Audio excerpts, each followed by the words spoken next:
on the glitter strip. Gold Coast cops. Tonight, Search warrant, police, armed police. a record bust for the rap team. We estimate the value of all the drugs to be about $800,000. A high-speed chase turns up the unexpected. Holy moly. Game on. Meth and diamonds. And a boys' night out Sit down, don't move. Just go away, mate. ends in tears. I'm so sorry. It's 9 a.m. at the Rapid Action HQ, and today's a big day with a special op to bust a suspected ecstasy supplier with bikie connections. Since the Broadbeach riots, bikies can't congregate in groups anymore, but we're still maintaining the fight. Today we're going forward with 2 targets associated with Black Orleans. We're working with our counterparts just over at New South Wales from Tweed Heads. Today we're going forward in relation to some powder drugs destined for the party precinct here on the Gold Coast. Today, Constable Mike Mammerell is team leader. So the mission is to enter the target address, detain all persons present to search premises for evidence of supply of dangerous drugs. 2 brothers are supplying MDMA and possessing large amounts of it at the address. The information we received is they got links to the Black Orleans motorcycle gang. These bikies are trying to retain the area that they once owned, that they once were in charge of. So they're sending other people to do their dirty work. Associates, people linked with the gangs, still are out there doing the work for the bikies in the hope that someday the bikies can creep back. The rap hit the road. Anytime we get intelligence about CMG, we definitely have to act upon it. Search warrants is always a high threat. We're going into another person's environment. We've never been inside this address. No other police officers have been inside this address. So it's all a high level of threat. The whole reason we were put together was to go to these high threat jobs. Now that I'm here, I wouldn't leave unless they tried to kick me out. Coming every day to work knowing that it could be a dangerous day, bond you build with your teammates is, I guess, different to one with your normal friends. We all know why we come to work, and we all know what could happen at the end of the day, but that trust needs to be there, and it certainly is with the team I'm in. Mike and the team park around the corner and move in on foot.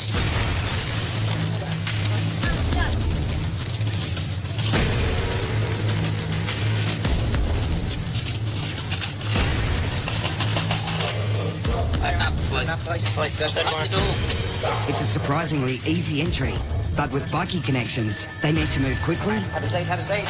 Kitchen. to take control of the house. Search warrant, police, armed police. Who else in the house? Have a seat. Come here. Anyone else in the house? Is anyone else home? The rap clear room by room. Clear. Who behind the doors? Police. Police. Clear.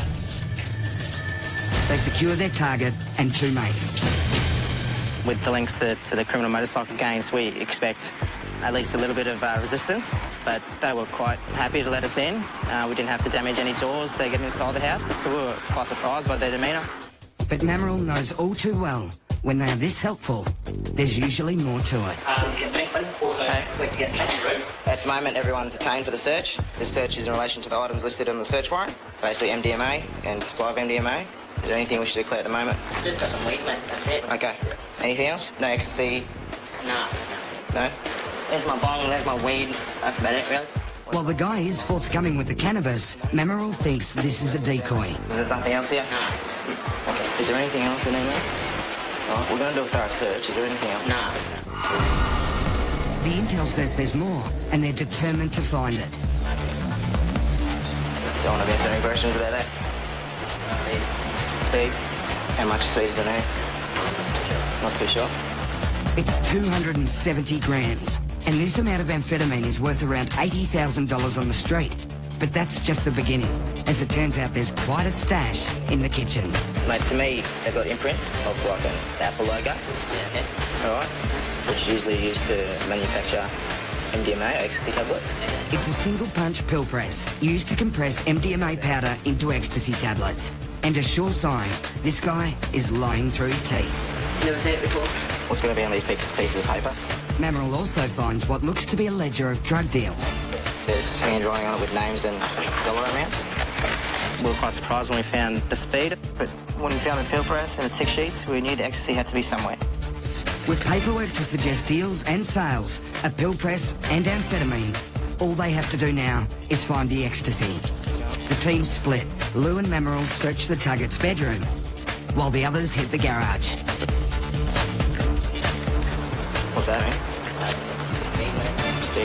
Would you? Maybe it's Cialis or Viagra maybe. I don't know. You got a prescription for it? No. Does anyone have a prescription for it? But things are going to get a lot harder for this guy, as attention is drawn to a pile of boxes in the garage.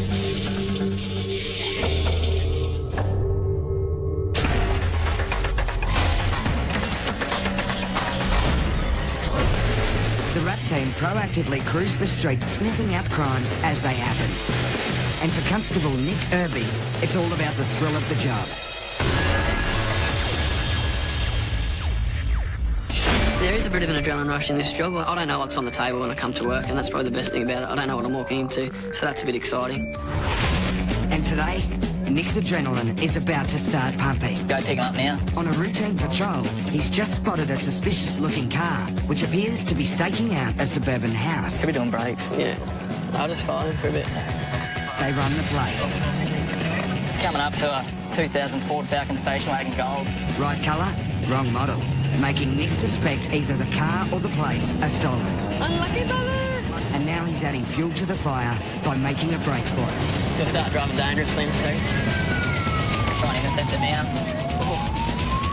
Yeah, there's no cars around at the moment. No. Single male occupant driver. It's gone left. Try to get it intercepted on stop. Yeah, speed is now 110, yeah.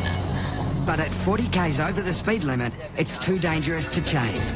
We can't chase them. We don't want to endanger anyone else's lives with these idiots. But more than likely, this bloke's in a car with false plates for a reason, and he's definitely up to no good. But even Nick will be shocked when he discovers just what this driver is up to. Coming up, So sorry. an emotional drunk pulls on Carla's heartstrings. Where are you drunk? I want to get you home.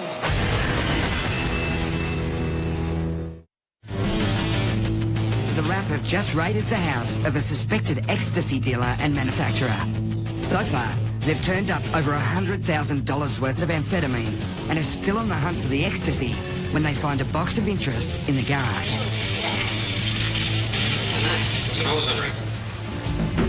It's cocaine and methamphetamine, and a lot of it. Have we talked about these ones, Justin? Along with what looks like manufacturing equipment. Gas stove, mate? Gas stove. Yeah. What about? What's all the white residue on it, mate? Couldn't tell you, mate. It's not mine. There was a white powdered residue all around the gas cooker that we believe is going to be methamphetamine. So we believe the cooker was being used to manufacture or to produce ice. We'll get that further tested and see what happens with that. With the street value of the drugs now ramped up to around $700,000, it's a great result, even though the ecstasy they were tipped off about hasn't surfaced. You're all entertained in the purpose of the search. But just as Mammerel is about to call it quits, Hang on, there's another one here, boss. There's another bag up here too. they make a shock discovery. Justin, hop up for me, mate. Yeah. Come around here. What's behind your helmet? What's behind my helmet? Yeah, what's behind there? Probably some pills, mate. Yeah, some pills? Yeah. How many? Get it down, have a look. It's the stash of ecstasy they had been looking for. Over 2,500 ecstasy tablets has this drug haul's street value now hitting the $800,000 mark. The MDMA, which is the ecstasy tablets, was quite well hidden. It was in a hidden compartment in the kitchen that we had to actually research. Wasn't expecting to find this much. It's quite a large haul for us. And the reality for this guy is a long stint in jail. So he's got a couple of last requests. Yep. So for now, Yep. to make everything smooth sailing. Yep. No dramas. Yep. If I could have Siggy. Yep. See the dog and shoot some and go. Too easy. Come on. Come on, son. He, I think, wanted to make sure that his dog was fine, got to say goodbye to his dog, got to have a last smoke because you can't smoke whilst inside prisons. So I think he knew what he was in for. The offender told us that he was on tick for all the drugs that was there, so basically he was on debt. We believe that that was his big stash and he was going to on-sell that then. We estimate the value of all the drugs to be about $800,000, so that's a lot of money to be in debt to someone else to. Especially with the links to the criminal motorcycle gangs, we expect he's going to have to repay the debt somehow. In his line of work, people don't forget.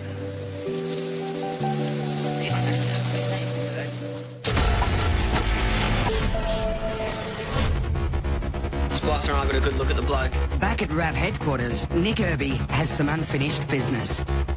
He briefs the team about the gold Holden Commodore with stolen plates, which got away yesterday.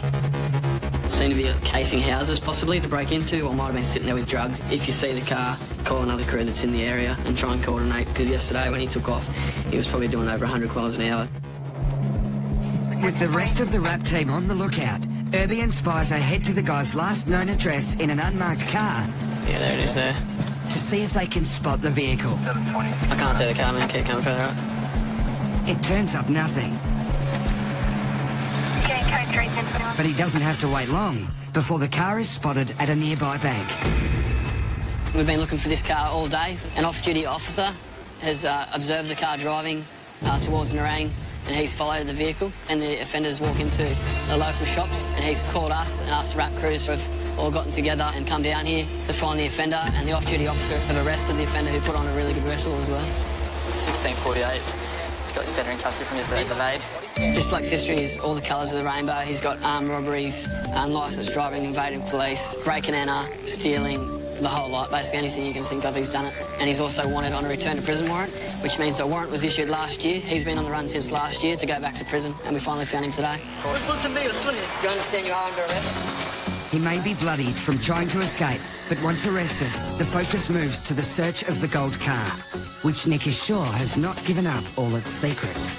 He's located the vehicle used in yesterday's evade offence, myself and Constable Irby. And the first thing they find are the stolen plates from yesterday's chase. He's actually changed the plates on the car from yesterday to try and be a little bit inconspicuous, I guess. But that didn't work. Our off-duty officers pretty on the game and found the car. That is an ice pipe, jammed in a very well-used ice pipe. But it's the contents of this bag that may explain what he was planning at the bank.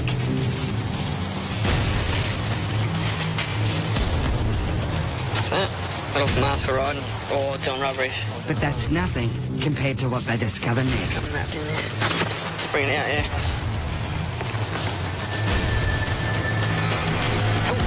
Holy moly. Game on.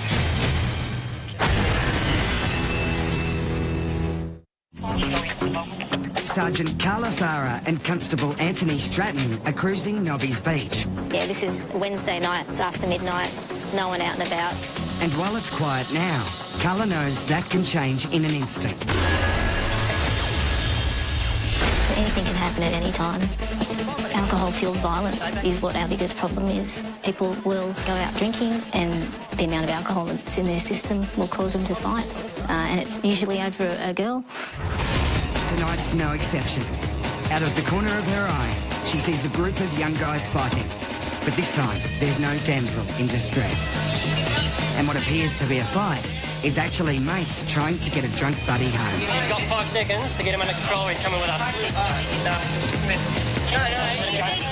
5 seconds. But clearly his mates aren't up to the job, and Carla needs to get the situation under control. Hands behind your back, Boris. Hands behind your back. Put him back. For his safety, their safety and our safety, put the handcuffs on and I've arrested him straight up for being drunk in a public place. And from that point, we work out who's who in the zoo. Now, you need to put that bottle down, right? You're all drunk. With things calmed down for now, Carla tries to find out what's going on. VK Golf 726. Yeah, what are you fighting over there? Oh, no, we're not fighting. We're just trying to... He's just being silly. Sit down, don't move. Go away, mate. Stand back for us. They're not making much sense. But one thing Carla knows for sure is that she needs to get this guy off the street. He's too violent to stay out in the street. No. All right, that's it. Come on. I'll get him. No, we're going to take him to the house. Come on, let's go. No, please, officer, can you not take him? Back off. I said back off. But when faced with the watch house, the violent outburst turns into tears. Throw you? Me?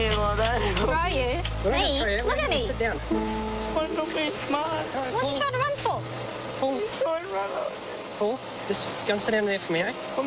Sit here for me. I'm so sorry. Just sit down. Sensing there may be more to the situation, Carla delves a little deeper. Is it alcohol that you've just had tonight? And it turns out there's a reason for his emotional outburst. Please, my use. Please what? It's my dead brother down there. Okay. I'm sorry I had a few whiskeys. All right, it's I've understandable. never been horrible to anyone in my whole He's upset. A year ago he lost his brother, so he was out having some drinks to remember his brother tonight, and as a result he's had probably a little bit too much and his friends couldn't control him. And after the death of her father, Carla knows what it's like to lose someone close.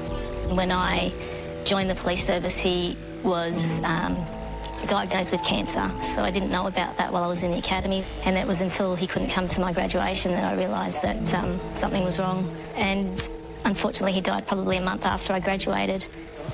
Oh, believe me, I really don't want to do it. Oh, I can understand that. You're only a bit drunk. I want to get you home. No, I am drunk. He's too drunk to be left alone, but given the circumstances, Carla's not sure the watch house is the best place for him. When someone's actually intoxicated in a public place, we've got a duty of care and we've got options. So we can either take them to the watch house and they can sober up there, but that's only if we've got no other place to divert them to. The other option is to release him on a drunk diversion. He's been unarrested and we're doing a diversion, so his mate now becomes responsible for him, so it's up to us to get them both to the same address. Move over and push me. Are you two going to end up having a fight in here or what? Wait, we haven't had a fight. No, we're going home. Sit back. Yeah, we're dropping you home. You won't find me. In this instance, we've given them a cheap taxi service straight home. Oh, guess what? You're home. Which number are you home? Which number? Being able to support somebody through that is satisfying. Sorry about your loss, hey. It's about a year for you with it, is that right? We were feeling a bit nice tonight and decided that he could sleep at home and have a hangover in the morning. Yeah. You sleep it off, eh? Do you understand you're under arrest? Next, Nick's team hit the jackpot in the search of the gold car. Looks like there's decent diamonds. After being evaded by a suspicious gold Commodore with stolen plates, Spicer and I got a good look at the bloke. Nick Irby is on a mission to track it down. Yesterday when he took off, he was probably doing over 100 kilos an hour.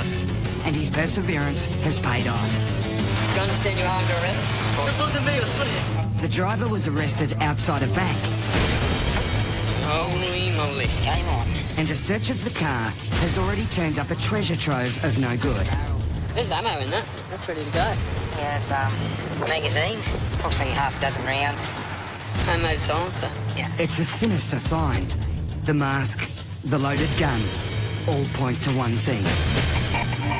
He's driving around with false plates, gear to hide his identity, and a handgun. That says to me he's doing armed robberies or preparing for armed robberies. We'll give him a search now. Jump up, mate. And while the bloke's not saying much, It's all right, mate. Let's go check. No, Tommy. the evidence in the gold car is mounting. On the brake pedal. And it seems he's the creative type when it comes to hiding his valuables. Located a magnetic strip. So that black plastic container, we got some clip-seal bags. Looks like there's some diamonds. And another clip-seal bag with a whole lot of meth with solid rocks. Twisted diamonds and meth. 3 large diamonds and 9 small diamonds. It's a huge haul. This is an awesome result for us, finding him within 24 hours. Usually doesn't happen that way, but we just got lucky this time. And charged with multiple offences, this guy's headed for the lockup. But I'm giving this everything he's wanted, like, what's something I could do? So you don't know sort of what things you've prevented, but I'm guessing a few armed robberies, to say the least. And that gold car bandit is back in prison, facing 13 charges that could see him inside for 15 years. While this guy could face up to 25 years in jail, which is not great news for his dog. And as for the hipster, he should be pleased he only had to face a hangover. Next week on Gold Coast Cops, the lights and sirens are on, but no